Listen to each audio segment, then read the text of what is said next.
Well, at the end of the day, they're still just people, right? And people we're emotional beings. No matter how perhaps analytical one might be and think, we're still emotional beings. And at the end of the day, that type of messaging, that type of emotional levers ultimately resonate with people. We're just people, and we're building relationships with them. I'm just curious and looking to gain, help you.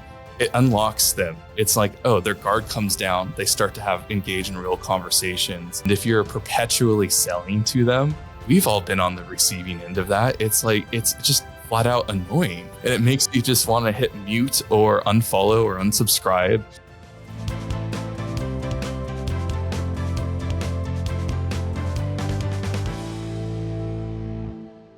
Our guest today is Max James, Director of Corporate Marketing for FinditParts. Max is a visionary marketing leader who bridges the gap between B2C and B2B marketing by infusing customer-centric approaches into the business landscape. With a rich background working with renowned consumer brands in the outdoor and athletic industry, including roles at Deckers Brands, home to UGG or UGG, Hoka, and Teva, he honed his skills in creating compelling brand experiences that resonate with consumers. Now, as the Director of Corporate Marketing at FinditParts, Max draws on these experiences to elevate B2B businesses, crafting marketing strategies that make brands rich and famous, particularly in the technology sector. His innovative methods drive sustainable revenue growth by focusing on what matters most, the customer. Among his most notable achievements, Max was featured in Fast Company's Most Creative People for his innovative go-to-market approach with the consumer app Next Mover, which he co-founded, and served as keynote speaker at the Product Innovation Conference, where he shared insights on internal innovation processes and lean startup principles. Max James, welcome to the show. Hey, thanks, Steve. Thanks for having me. It is totally my pleasure, friend. We had a great call off air. I really can't wait to get into all the things we're going to talk about. And I'm just ready to dive in. And I have to tell you, man, you're a man after my own heart when it comes to your thoughts on B2B. It's really B2C. And I can't tell you how many articles I've written about it when I was at Forbes and other places. And I preach it. And just when I read your bio and the things you want to talk about today, like, oh my God, this guy and I are going to be kindred spirits. Why? I got to start with, why do so many B2B brands not understand this so simplistic concept? That's a great question. I think functionally they go after similar playbooks. At least my observation is, obviously I can't speak to the people in those companies, but from what I see in terms of how they operate is they just utilize existing playbooks. And when talking with other B2B companies, I really see that they're quite underfunded as well. In general, like when you're competing on brand every single day, brand marketing and that consumer focus that some of these kind of more consumer centric brands focus on, they know that that's where they're competing. Whereas B2B, they didn't really realize that. They implement sales strategies, they implement, business development, but marketing sort of seems like the stepchild, if you will, of their core strategy. And it's really turning out that marketing actually amplifies everything in that business. And when I see brands really focus on marketing as a B2B strategy, there's lots of wins. And we've definitely observed those here at FinditParts as well over the last 18 months. So when you started at FinditParts, did you get any resistance when you wanted to use and incorporate the quote unquote B2C style of marketing? Well, that's what they hired me for. Ultimately, they realized that this company's been around for about 10 years since I joined, really operating on a performance marketing playbook.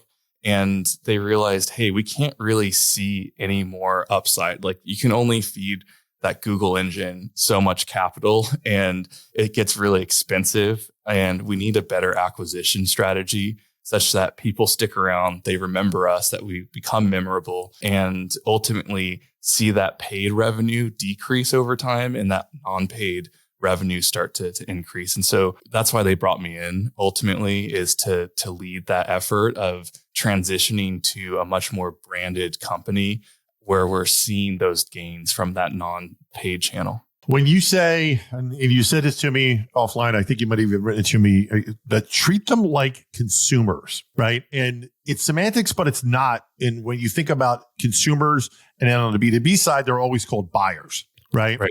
What does that phrase mean? Treat them like consumers mean? Yeah. Well, at the end of the day, they're still just people, right? And people we're emotional beings, no matter how, perhaps analytical one might be and think, we're still emotional beings. And at the end of the day, that type of messaging, that type of emotional levers ultimately resonate with people. We're just people, and we're building relationships with them.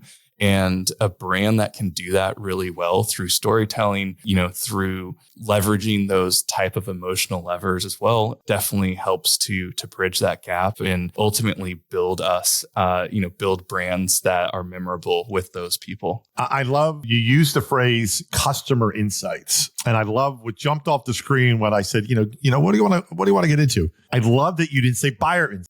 Again, this is not semantics by any means. And I know you know it, but it's for everybody listening who are entrenched and have only done quote unquote B2B marketing. And I've done both. And like you, been on both sides. And it's that just that word alone can just even subconsciously mean and remind the B2B marketers that there is a human at the other end of that line. Absolutely. And one of the things that I preach to my team and what I practice, almost if I could do it every day, is get out of the building and talk to customers. And that insight that you get is going to be pivotal in your marketing strategy. And what I do with every campaign that I launch is I will print out my campaign, even if it's digital marketing that we're conducting, and walk into one of our customers' offices, in my current company, it would be actually a retail space or, a truck repair facility, and say, hey, what do you think about this? Like, we're doing this thing.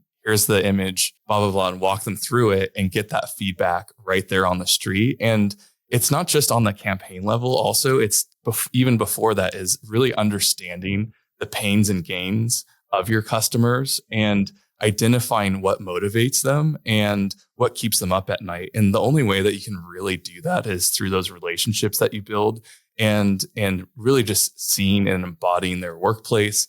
One story is I went into one of these locations and was just sitting there, and this woman was constantly being interrupted by phone calls all the time. Like, what? Like, tell me more about this. Like, I can hardly get 5 words out before you have to pick up the phone again. and so that led to a tremendous insight of understanding what their day-to-day activity is. And that's been, levered in our product and our marketing, our go-to-market approach. Yeah. And it's what I said, the customer insights, and you said to me the power of qualitative information from customer interviews. It's, I'm only laughing because it sounds so simple. And I know you get this, and I know I'm preaching to the choir, but it's everybody listening who doesn't see the value of go talk to your customers. It's no different if it's B2C or B2B. It's the same thing. Yeah. Well, and honestly, for me, luckily, one of my early co-founders in a startup, Alex, he really preached the idea of lean startup, and he was a tremendous still is a tremendous salesperson. And I had to get over that anxiety of just walking up to strangers and asking them questions. And it took a lot of practice for me to get there. There's definitely that kind of social anxiety. But the biggest icebreaker is I'm not here to sell you anything. I'm just here to help learn how I can make your product and better relate, our product better and build tools to help you. And as soon as you come in with that type of approach of I'm just curious and looking to gain, help you, it unlocks them. It's like, oh, their guard comes down. They start to engage in real conversations. And for me, just that continuous practice, like every month I conduct these customer interviews where I walk in or call them up on the phone and get those insights. And it really starts with just being tremendously curious and asking those open-ended questions. I typically come in with a handful of hypotheses that I'm testing in general, and avoid asking leading questions. Because really at the root of it is I want to just have an unfiltered perspective of their problems and challenges and what they gravitate towards, both from a messaging standpoint, from where they hang out online, et cetera. Which is what everybody should be doing, right? Because I think it's another misnomer that if you're in B2B, you're only using LinkedIn, for example. It's just not true. Yeah.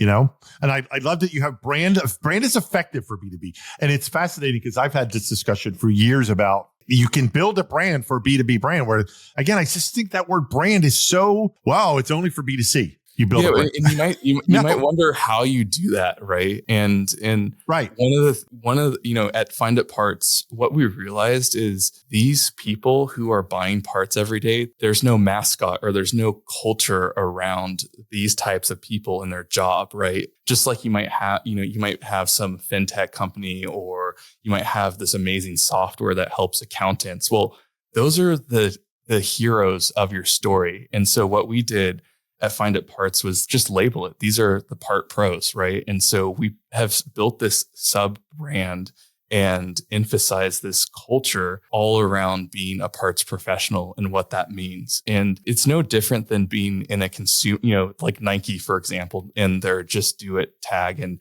all these athletes and that aspirational goal, right? So we've built that kind of aspirational component through these parts pros, but I look at any industry and say, wow, there is untapped potential for name any job position and make it feel like you're the company that's supporting them and unlocking these superhero-like traits and elevating their status in that workforce. And that's really resonated with the people in the trucking industry for us. So another topic, Max, is branding and B2B.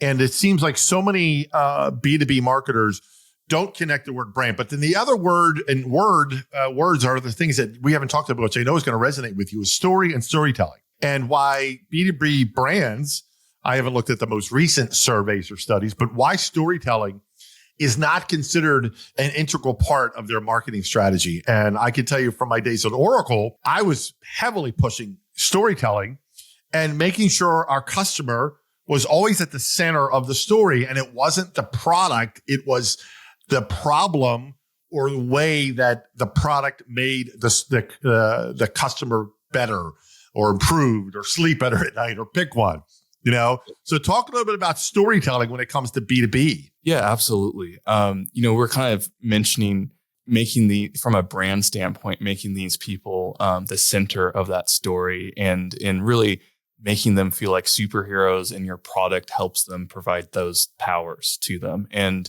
so the storytelling approach that I'm currently engaged with is one in which actually the culture itself, through influencers help tell our story. Really a brand, there's only so much you can do, with a brand from a corporate standpoint. And when it gets really sticky is when that brand becomes part of that culture and has a life of its own, right? There's only so much we can do as marketers to foster that. And when it accelerates and people tell and embody your brand through their own words, and that gets amplified on social, that then, we're seeing incredible results there. And so we've started to utilize, these influencers to tell our story essentially through their own words. We've set up essentially what this brand stands for and what we're doing with the company.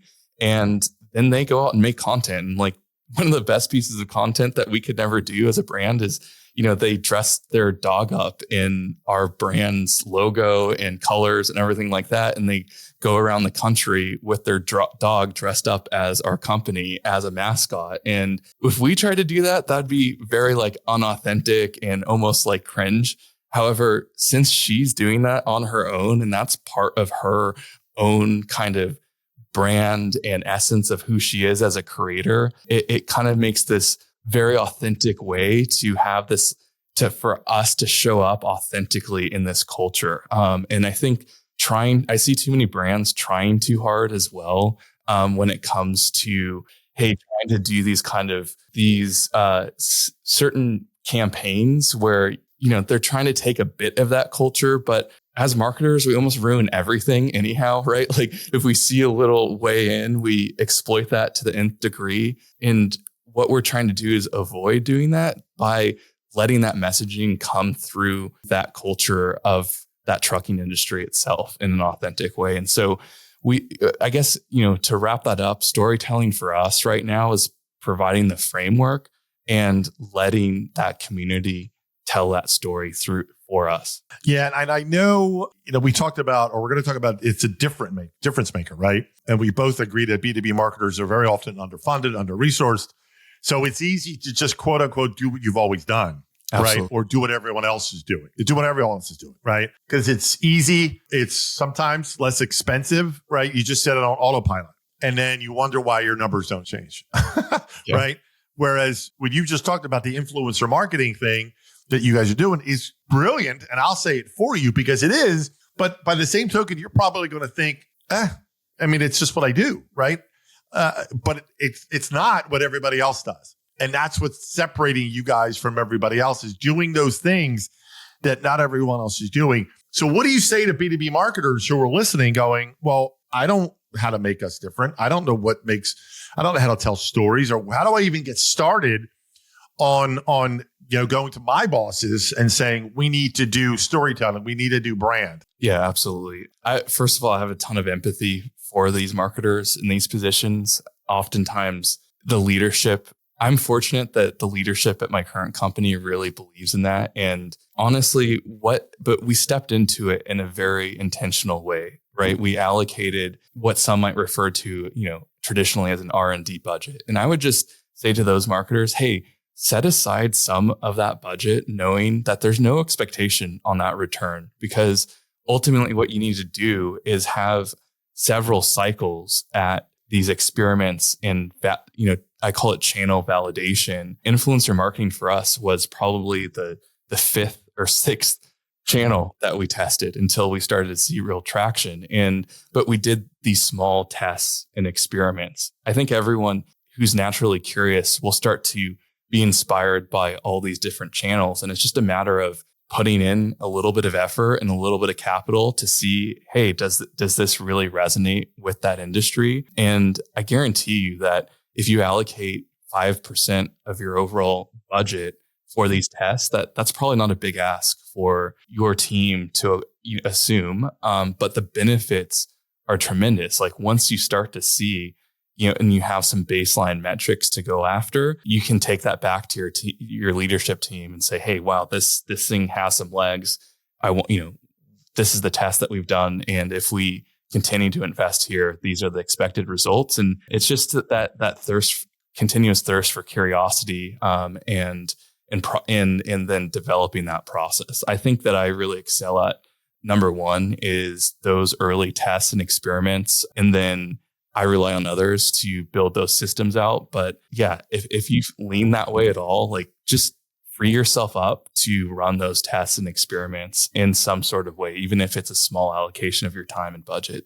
Absolutely. I'm a big old school. At its core, you're basically talking about doing testing, right? And A/B testing and things like that. That's marketing 101 to me. Yeah. And man, it's just hard to see that there's all this kind of wasted, at least I see it as wasted effort in those entrenched marketing channels. And yeah, there's just an infinite number of ways to be creative and original out there in the world. And if you don't feel that, and I get it, there's great operators out there that are marketers as well. And we need those people. And luckily there's a vast kind of network of creators that can help inspire you, or conferences that you can go to. And those are great ways to also kind of get that inspiration if you feel like you're stuck in a rut and want to try something. Mm-hmm.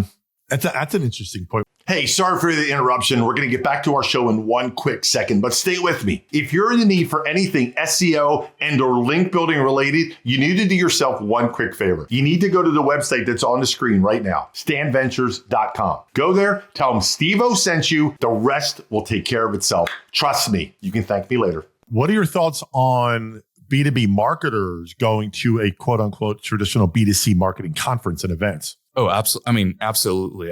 The top marketers that I follow in books that I read, they're all consumer centric. Like I'm a consumer leaning B2B marketer, and those types of resources are just going to open your mind up to different ideas, original ideas within that B2B space. And so that's a great way to broaden kind of your awareness as a B2B marketer. Yeah. And to all the B2B marketers listening out there, Max and I both know you're going to face resistance from your bosses and managers going, why would I ever send you to a B2C conference? So we get it. Yeah, absolutely. I mean, you've got some experience here too, Steve. Like what other ideas do you have to help B2B marketers? Well, thank you. I'm all about flipping the switch. Social media, right? I'm a big believer. Again, we talked about LinkedIn earlier as I think it's the default B2B social media app. Would you agree? Oh, absolutely. Yep. Right. But where's it written that a B2B brand can't be on TikTok or Instagram? I mean, and God. No, totally agree. I mean, you're right on. Like how many prospects, or prospective B2B messages do you get every day? It's like, like I said, us as marketers, we ruin every channel. And it's like, there's so much noise, not great signal. And let's just face it, the algorithm on LinkedIn is nowhere near some of these other social, platforms.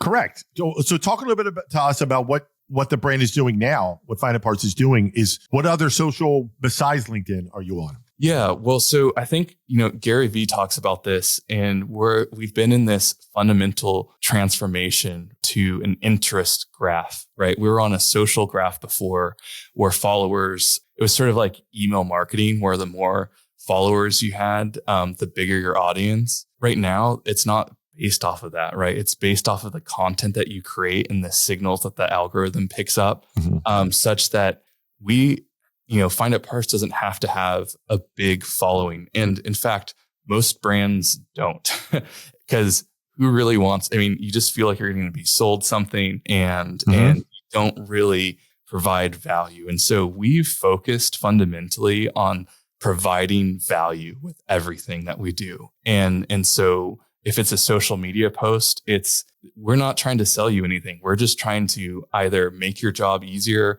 provide some insight, et cetera. And so when we've made that shift, we've seen, a tremendous gain there as well. And so, we have ads that we run on Meta and YouTube, and, the CPC is actually pretty good there. And we see, that working really well, particularly as it comes to, again, we're like B2B commerce, right? So we can pick up people who've been to our site, and as a retention marketing strategy, it's worked really well. So even in our ads, it's either it's value through entertainment or even putting tips in. Like we honestly have ran some ads and have content out there that's like, how can you sell more parts at your facility, right? And we're just helping them nudge along and provide that tool set such that we become memorable. Like, oh yeah, FinditParts helped me. We gave them that interesting sales technique that helped drive more value to their business. I think I want to use these guys because they're smart and good at what they do. And so it's not like completely linear also, right? Like the idea of value creation, providing value between purchases for us has been a big strategy that we've implemented and seeing good results. So the word value is a very interesting word because it's in the eye of the beholder, obviously, right? So what's valuable to you may not be valuable to me and so on, right? And I think that cannot be overlooked when you said provide value. That's great. But to a marketer, you got to get more granular. What's value to your customers and prospects? Absolutely. For the first time, that may sound obvious, but I just wanted to say that. Yeah, thanks. And honestly, like for the first time in my career, I had a higher up at one of the companies that we work with email me and said, "This is the best email marketing that I've received. Like, please keep sending me more and make sure every person on my team is on your emailing list." And I'm like, when does that ever happen? It happens when you help elevate their job, right? We know that these part pros, their challenges are sales. They need to sell more parts. They do conduct customer service, and finding parts can be really hard. And so how can we help them in all three of those things? And, we had this series about sales tactics and sale. I interviewed our VP of sales, got all this great long form content and developed that marketing and social media posts. So that was on LinkedIn, Facebook, and Instagram.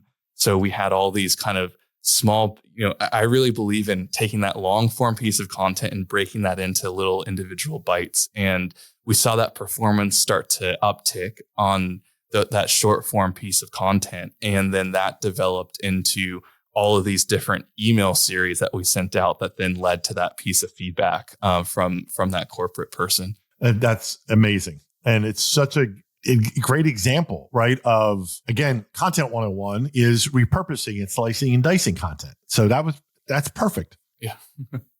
So I have to share this one idea with you that I've had forever, because you really touched the nerve with me in a great way about what you said. You don't have to hard sell, right? And I want to expand on that 1 second. One of my biggest pet peeves ever for any marketer, B2B, B2C, it doesn't matter, is why do so many marketers feel with every communication they have to try to sell something? Whether it's in an email and it's a footnote. Hey, don't miss our sale. Every single communication, it drives me crazy, right? So I've always had this crazy idea about 10 or 15 years ago. I'll have to find the article. I'll send it to you that I wrote. And I coined the phrase the NAS doctrine, not always selling doctrine, right? And I had this funny idea for a video. Maybe I'll do it one day, where these group of B2B marketers are on a beach and this bottle washes up, like with an old scroll in it. And they open it up and it reads the NAS doctrine. Hey, not always selling. We don't always have to sell, right? Like the light bulb goes off. Now, obviously I'm being facetious and for a reason, but it just seems like I don't know how to get through to people that you don't always need to sell. Yeah. I mean, good point. And it's, I could speak to so many other marketers that helped me realize that along my journey as well. And you're totally right. And that's where I kind of transitioned into, okay, well, there's an urgency right within my team, particularly with the sales team, to always sell. They're like, wait, why aren't you like having a hard CTA on everything here? I'm like, no, let's pump the brakes. Again, it's like, once I looked at that and communicated, we're providing value between transactions. That was that light bulb moment where it's like, yeah, we're going to keep them around. We're going to stick, we're going to want them to be part of our brand, right? It's the idea of developing this brand where they want to be, hang out. And if you're perpetually selling to them, we've all been on the receiving end of that. It's like, it's just flat out annoying. And it makes you just want to hit mute or unfollow or unsubscribe. And gosh, especially in B2B, if that ever happens, like, it is the hardest thing to come back and retrieve those people that you have lost. And because you're every B2B industry is working on a finite amount of people. And specifically, you're working within niches. Typically, any B2B is developed around a specific niche, and that total addressable market is actually quite small compared to consumer brands where, oh, cool, we can start sell. It's really easy for us to sell in this other market, or there's 100 moms that want pants that fit better. And right, like that market is so much bigger. But when you have such a narrow market, in our case, heavy duty truck parts, that's a finite number. And you want to do everything you can to not force them to unsubscribe or unfollow. And so that's almost guaranteed if all you're doing is hard selling every single day, because there's no value creation there. It's just noise, pure noise, no signal, no value to them, no reason for them to stick around. Exactly. And your brand just gets eroded. Yeah. And once they're gone, they're gone.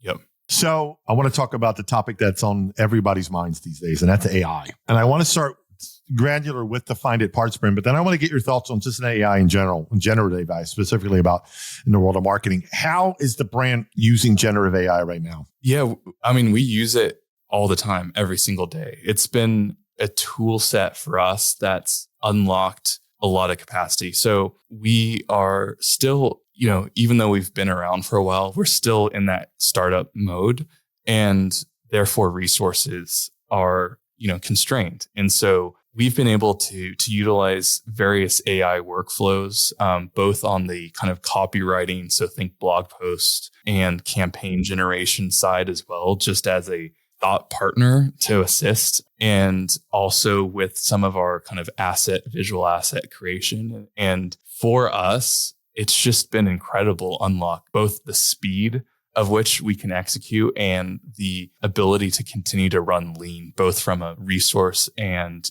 human capital standpoint. And so it's been really exciting. The last 2 years from an AI marketer standpoint has been the most, I get up every day and I think of, wow, I just have fun with it. That's the thing for me is I actually really enjoy having fun with these AI tools because it unlocks my own creativity. I understand various aspects of production and whatnot, and it's having a assistant in your back pocket whenever you need it. And that to me has been really, really exciting. And the way that I look at it is it also unlocks more time for me to get my head out of the weeds and think more strategic and less tactical. And just because, oh, cool, we've got the amount of cycles, I kind of think of myself as, I just use computer terms for brain power. And I'm like, oh, the amount of cycles I have to spin on execution has been greatly reduced, thus opening my capacity to think more long-term or broader and more creative. And so for us, for me in my role, it's been a tremendous unlock. It's a great way to end, my friend. What a great conversation. I learned a lot. I know my listeners and viewers are going to learn a lot. Max James, I can't thank you enough. Thank you, my friend, for coming on the show. Oh, thanks, Steve. Thanks for the invite. And and I've really enjoyed my time here. Hey, I'm the guy from the video you just saw. Thanks for watching. I really appreciate it. Now do yourself a favor. If you haven't already, subscribe to our content. Believe it or not, unconfirmed rumors and reports, you will see an increase in 20% in organic traffic just by subscribing. Okay, maybe not, but it's fun, right? But do yourself a favor, really. Subscribe to our content. You won't be sorry. Thanks.